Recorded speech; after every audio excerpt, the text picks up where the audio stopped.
Welcome to another episode of the Optimistic Met Fan Podcast. I'm your host, Frank Osberger, and going to talk a little bit about the New York Mets and how they ended June. I know that June wasn't the best month for the New York Mets. Obviously, we could do a lot better. I'm very disappointed with the way the Mets have played lately, and I think everybody could agree that this is something that is getting pretty bad pretty quick. So, again, I can go through the last 2 weeks of every single game, reviewing it. I don't really see the point of doing that because, again, you know, 12 and 15 for the month of June is not the greatest thing. Uh, Obviously, it's not where we envision this team being. So, with that said, do have some notes here. Going to go over some. Going to talk about the Mount Rushmore catchers as well. Going to debut that. So let's get into where the Mets are at right now. Obviously, they're falling in the standings, and Phillies are struggling as well. Braves are still hanging in there, but they're 10 games or 11 games back. The Mets aren't dead yet. So, look, I could be as optimistic as I can to try to make you guys feel better. I'm not going to do that. I'm not going to insult anybody's intelligence with how the Mets have been playing. You can't sugarcoat how bad they've been playing. So I'm not gonna do that. We will go through, a little bit of what they could do to try to fix it.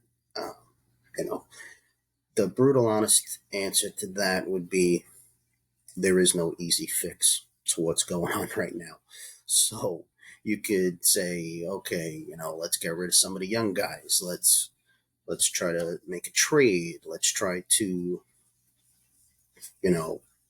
maybe move guys around in the batting order. Bring some young guys up from the farm system. There's a ton of things that we could do, but right now we're just not playing good baseball. So I don't think bringing up anybody's going to change that. You could argue that all you want. Uh, I don't think rushing up a prospect is the right thing to do right now. Right now, the vibe's not good after getting swept by Pittsburgh to end June. And swept in horrible fashion, by the way. I believe they were outscored, 18 runs in the first two games combined. They gave up 12 runs today. Was that 40 runs they gave up in the last 2 days, three games, and they only scored about four, I think it was. That's really brutal. So bringing up Nola McLean to try to fix this rotation, or rushing up Jonah Tong, or even Brandon Sproat. I don't think that's the answer. Right now, let those guys grow as prospects. Let them develop. Right now is not the time to be bringing up any of those guys. As far as the offense goes, there could be some light at the end of the tunnel there. I mean, you could argue Jett Williams, if he continues to play the way he's playing, you could bring him up to play center field or maybe second base.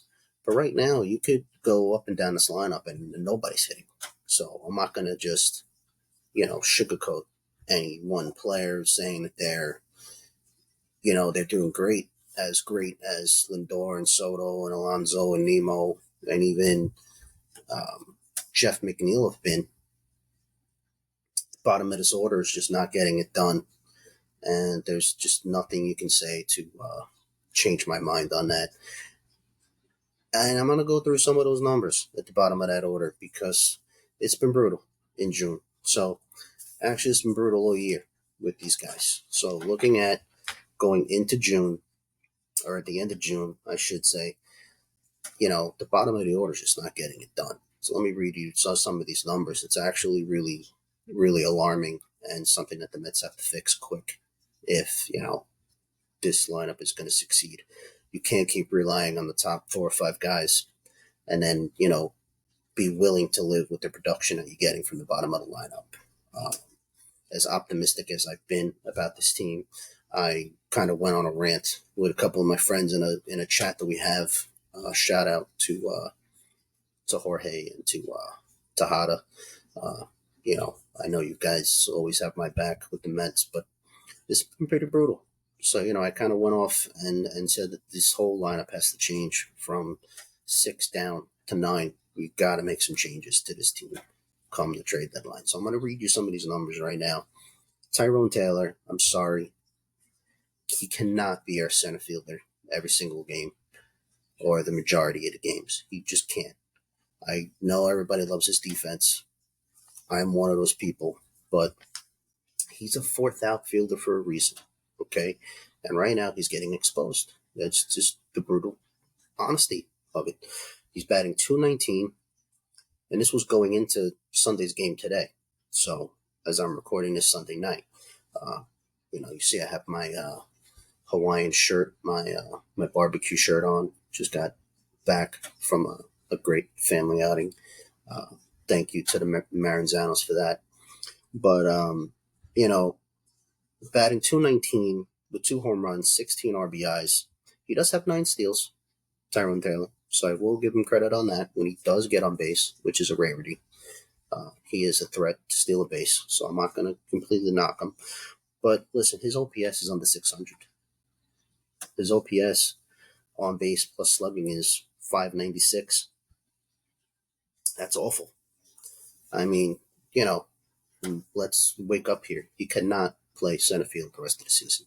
So, I'm going to go into a prospects episode in my next episode, which I'm also going to record shortly. So I'll talk about maybe some guys that could be on the horizon to be our center fielder, but Tyrone Taylor is not it.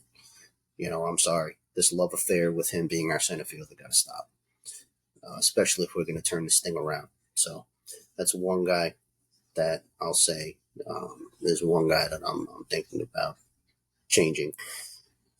Ronnie Mauricio is a guy that I think, you could debate and you could say he's not terrible, but, he still needs to get some playing time. So I'm not going to completely knock him. But his numbers are honestly the best out of the whole bunch with the limited time he's played, batting 233, 3 home runs, 5 RBIs, 2 stolen bases, and a 686 OPS.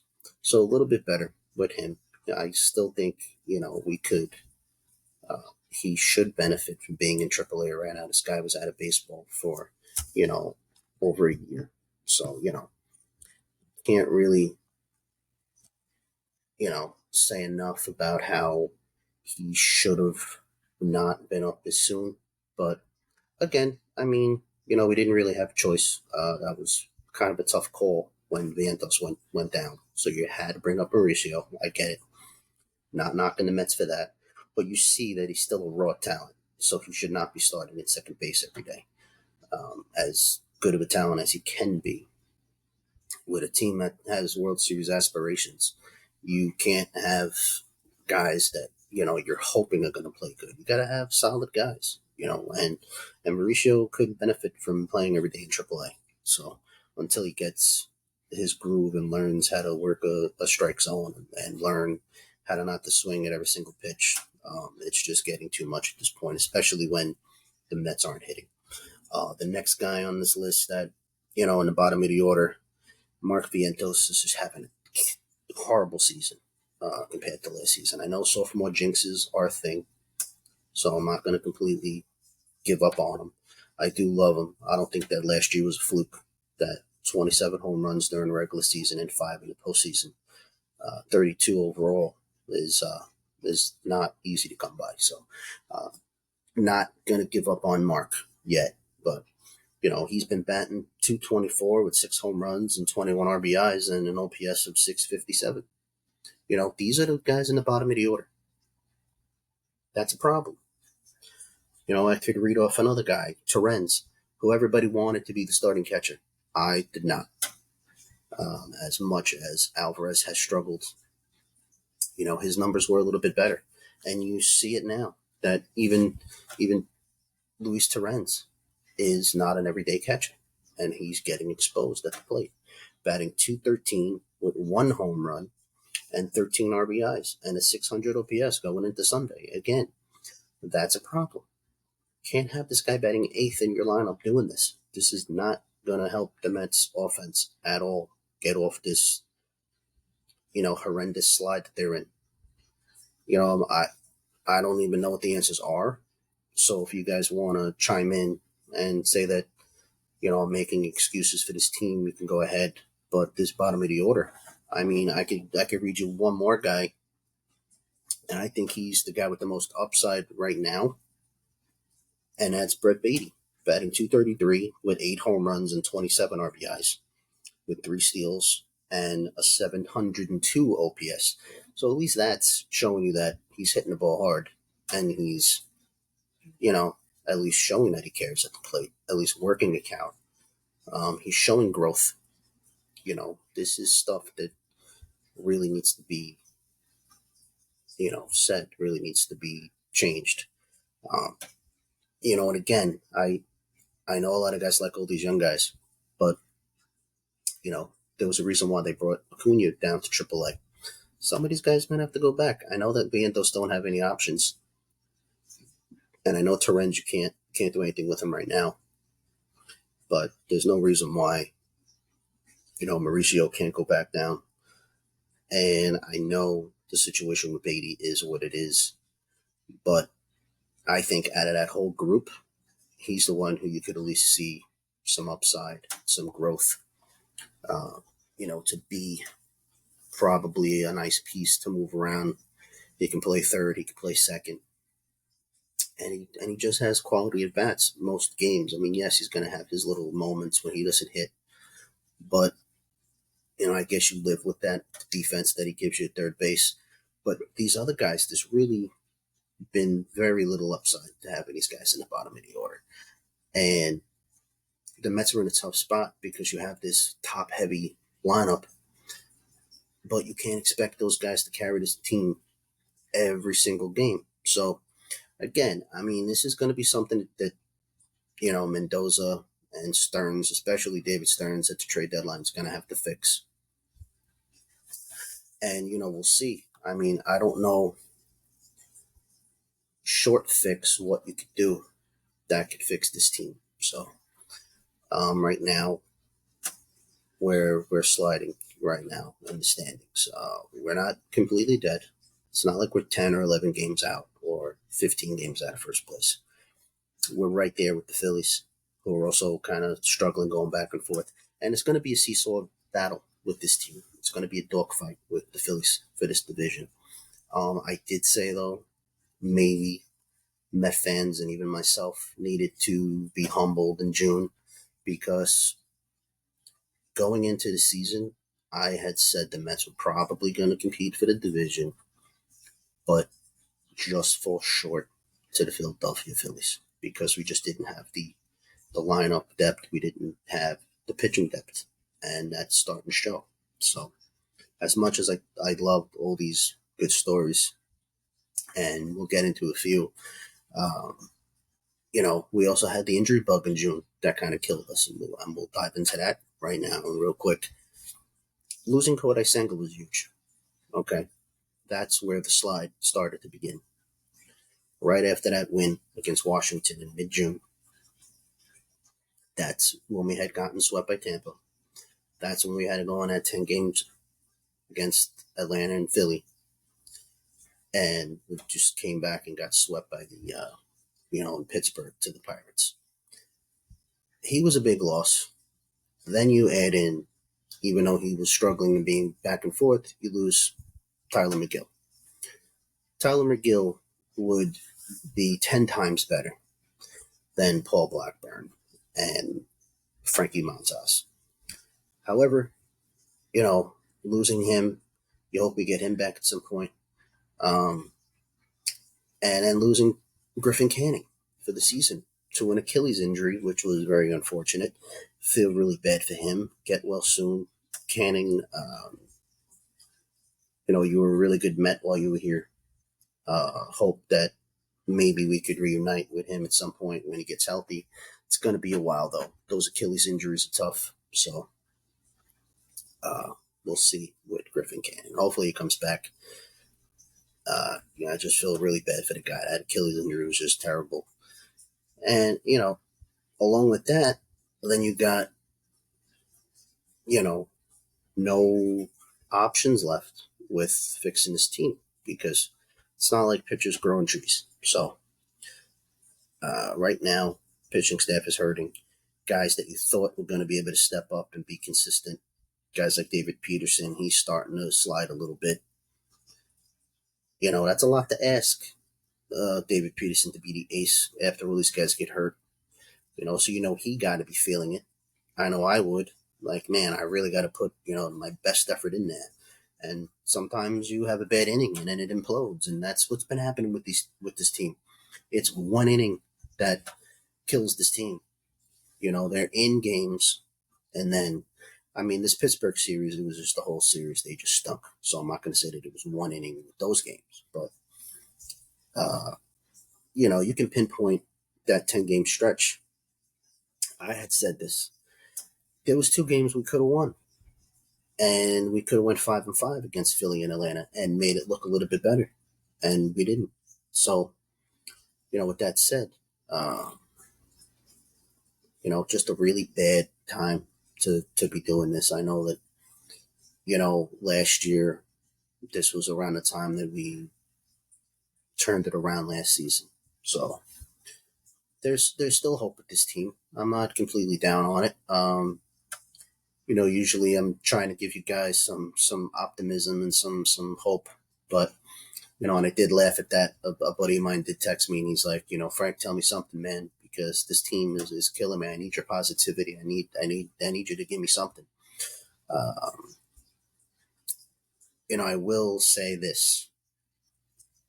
I believe this team is a playoff team. I believe they will fix this. I don't know if they're going to fix it overnight. So, for fans that want to say, oh, this guy is always way too positive. Oh, this team stinks. No, this team is a playoff team. Okay. Do they have flaws? Yes. Are all those flaws fixable? That's debatable. I think part of it is everything's happening at the same time. When you don't hit and you don't pitch, it then bleeds into the defense, and they're making uncharacteristic mistakes on the bases, running when they do get hits. You saw that play that Beatty got tagged out at third base the other night in the Pirates game when he had gotten on base with a double, and you thought the Mets were going to start a rally. Ground ball goes past third baseman. He goes to try to go to third base, and the shortstop makes a great play in Pittsburgh and just stays with the play and tags him out because Beatty can't touch the bag with his left or right hand. Fluky kind of things like that just add up and, cause this giant slide that we're in. So, really unfortunate that June finished at 12-15. Don't want to have a losing month ever, but, teams are going to have those, even the good teams. We just got to keep our heads up and hope that July is a little bit better. For a little bit of inspiration, though, I will say that what the Mets could do is, I know they had a team meeting, but just think of this quote from, the Rocky movies. I always think that the Rocky movies are really cool. Huge fan of that series with, obviously Stallone and, all the guys that were in those movies. He had a cool quote in one of his movies that I think fits the mood of what the Mets are going through. And it was in Rocky Balboa, so I think that was the 6th movie. And it was a scene where his son wanted to talk to Rocky outside of his restaurant because the son was upset about how his life was turning out. And it was kind of blaming the dad a little bit. And Rocky looked at him and, had one of those cool speeches that Rocky always does in his movies, right? And I might chop it up a little bit, so I apologize. I don't have the script in front of me, but went a little bit like this. He's like, I don't know if you knew this, but life's a very mean and nasty place, and life will beat you down to your knees if you let it. Nothing hits harder than life, but it ain't how hard you get hit. It's about how hard you can get hit and keep moving forward. So that's how winning is done. And I thought that speech to his son was incredible. Me being a dad myself, you always want to give your kids good advice and try to give them inspiration to do well. And I thought that quote kind of fit how the Mets are going through the slide right now, right? Because everything is hitting them at once. All these different haymakers, the injuries, the slumps, the players playing uncharacteristic baseball. The Mets have to take those hits and keep moving forward, right? End of that quote, which I'm going to get to. You have to keep moving forward when you get those hits, because life's not going to stop and give you a chance. And it can beat you down to your knees, obviously, if you let it, like the quote said. But if the Mets keep moving forward, they'll get through this and they'll start winning again. And that's really it. That's all they got to do is just figure out a way to weather this really bad storm. Keep moving forward and just, take it one game at a time. I know that's not really, the sexy thing to say or the cool thing to say. It was kind of cheesy using a Rocky reference to talk about the Mets, but I really thought it fit because I was like, you know what, that's a really cool quote. I'm going to use that because it does fit. Right now, they're getting hit from every single direction, and it's really tough. So, Tuesday's a new month with July. We got a tough series against the Brewers, who ain't gonna let up. So, I think the Mets need to just take it one inning at a time, one game at a time, and just come together as a team. Because it's them against the world. Um, it was like that last season. It's like that now. I will, before my next segment about the Mount Rushmore of the catchers, which I'm very excited to talk about. And I hope you guys are enjoying that. Me talking about the top four Mets at every position. I've been enjoying it. So we're going to get into that real quick with the catchers. But before that, been hearing a lot of chatter online with this Mets slide, most notably today before I came on. Carlos Mendoza's not going to get fired, okay? And I think that would be the worst thing that the Mets could do is overreact and fire the manager. Mendoza's doing everything that he can. I think that he's the right guy for this job. He won me over last season, like many Met fans. And I think we need to give him the benefit of the doubt that he actually does care about this. And he does want to win a World Series for the Mets. And I think we owe him that.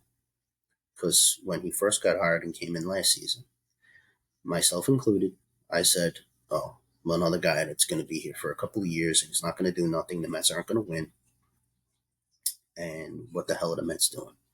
And lo and behold, last season, he proved us all wrong, shut us all up. And even he said to his players, it's a us against the world mentality. Nobody believed in me. Nobody believed in you. And the Mets made it all the way to the National League Championship. And we're 2 games away. 2 from making it to the World Series. So I think we owe Carlos Mendoza some credit. And I think we need to give him some slack because it was a tough month. No excuses. It was brutal. It was extremely brutal this weekend. I didn't want to look at my phone Sunday and see the Mets were losing 12-1. But, it is what it is. It sucks. And it's not a good feeling. So I'm with all of you. I know this has to change, but I do think that we need to give Mendoza a little bit of a break and let him figure it out. We got 3 months left. Let's put our best foot forward as fans. Let's keep going to the games. Let's keep backing these guys up because they deserve it. Okay. And I think all of them want to win a World Series for us. I think, it was just a really bad month. And I think a lot of us, myself included, let our emotions get the better of us. And which is fine. It's okay. That happens. But, we all know that we're going to be there the rest of the year rooting on these guys. So, with that said, yeah. So the Mount Rushmore series, I did first base, I did second base, third base, and shortstop. And now I'm going to do the catchers. And this is actually one of the easier lists I was able to do because the Mets have had some really good catchers. So I'm going to get into that right now. So grab my notes here. So the first catcher I'm going to talk about is Jerry Grody. So Jerry Grody played for the Mets for 12 seasons, won a World Series in 1969. So he was part of that Miracle Mets team. Was a two-time All-Star back in 68 and 74. Had 994 hits, had 256 batting average lifetime with a lifetime 329 slug and an on base of 321. Jerry Grody's one of those guys that not a lot of young Met fans know who he is. I only knew who he was growing up as a kid because that was one of my dad's favorite Mets back then. He's been a Met fan his whole life. So Jerry Grody is the first guy that I wanted to talk about. Thought he was really a solid catcher for the Mets for 12 seasons. Was more of a defensive catcher, but got his hits though. He wasn't terrible. Again, I thought bringing him up first would fit. A little shout out to my dad, Jerry Grody, one of your favorite guys. Of course, I was going to put him on that list. So, a little shout out to my pop there. Love you. You're the reason why I'm a Met fan and why I'm so optimistic about them. So, you raised me right. So, another guy on this list was another one of my dad's favorites, as well as mine and many others. Mike Piazza played 8 seasons with the Mets. Was a Silver Slugger winner from 98 all the way to 2002. Made the World Series back in 2000. Was a 6-time All-Star, 98, 99, 2001, 2002, then in 2004, 2005, and had over 1,000 hits for the New York Mets, 1,028, had 220 home runs and 655 RBIs with a very impressive lifetime 296 batting average, had a 542 slug and a 376 on base percentage. Also made the Mets Hall of Fame back in 2013 and made the Major League Hall of Fame back in 2016. So a very impressive career from Mr. Mike Piazza. One of the moments I thought was really great for Mike Piazza was, and I think one of my brother-in-laws would agree with me. Shout out to John as well. Was that home run that he hit during, well, not during 9/11, but when they had come back from 9/11. And I don't know, it was very emotional for a lot of Met fans and for a lot of New Yorkers in general, because that was when baseball first came back. And, Mike was always a great leader for this team. So, thank you, Mike, for everything you did for the Mets. Definitely deserve to be on this list of greatest Met catchers. The next guy on this list, rest in peace, Mr. Gary Carter. Gary Carter, the kid, as he was nicknamed, played only 5 seasons with the Mets, but was one of the biggest pieces that they had in the 80s. Won the 1986 World Series, was a 3-time All-Star with the Mets back in 86, 87, and 88. Silver Slugger in 85 and 86. And he also made the Mets Hall of Fame back in 2001 and the Major League Baseball Hall of Fame back in 2003. So, and also his numbers are really impressive with the Mets. He had 542 hits, 89 home runs, 349 RBIs, had a 249 batting average, a 412 slug, and a 319 on base percentage. And also, Gary Carter was just a great leader. He was one of the captains of the Mets back in the 80s, him and Keith Hernandez. So he got a lot of respect from the pitching staff as well. A guy that, for you Met fans that always watch on SNY would know, gets a lot of respect from Ron Darling about how he commanded that pitching staff back in the 80s. And that was a tough pitching staff to handle because you had a lot of characters on that team. So, very underrated all-time Met was Gary Carter. Even though he was one of the most loved, I think he was one of the most underrated guys too, because he was just he was a superstar back then in the 80s. And really glad to put him on this list. And the last catcher on this list that I wanted to talk about, and this really wasn't that tough because I thought about it. I was like, even though he was on the Mets when they weren't that good, he was definitely one of the most loved Mets on that era of the Mets in the early '90s, and that's Todd Hundley. Played 9 seasons with the Mets. Was an All-Star back in '96. He had 612 hits, 124 home runs, 397 RBIs, with a lifetime batting average of 240, with a very impressive 438 slug and 323 on base percentage. So yeah, that's the list. That's my top 4 Mount Rushmore catchers of the New York Mets. Jerry Grody, Mike Piazza, Gary Carter, and Todd Hundley. All solid, excellent catchers. Obviously, we have some Hall of Fame catchers on here, but definitely a rich list of catchers. And I think that's kind of why now with the team struggles that they have, that was one of the positions that I think is something that we're looking to fill. Obviously with somebody, and we're still trying to find him. Hopefully, that's Alvarez, who's back in AAA. Hopefully, that's maybe somebody in trade that we can get. But definitely a great list for history's sake was these 4 guys that I thought I should mention, and very proud of this list. I'm looking forward to doing some more. Next week, next episode, I'm going to do just a prospects episode, so I'm very excited about that. But then after that, we have, obviously, I'm going to touch right field, do that Mount Rushmore list, and then do center and left field. So looking forward to doing those. And yeah, so that's it for today's show.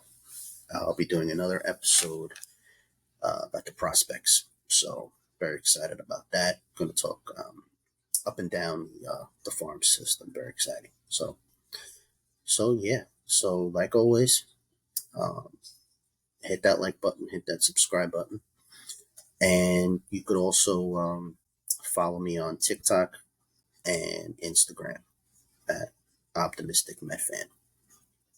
I also want to give a shout out to some of my fans. Mr. Ed, thank you very much for reaching out to me. I know I was missing for a little bit, but really appreciate all the support that you guys give me.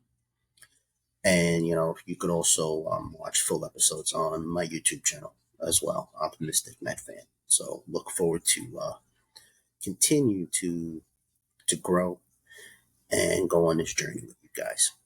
So, yeah, it's a roller coaster right now, Met fans. So, like always, let's go Mets. Stay amazing. And I will see you guys next time. Take care.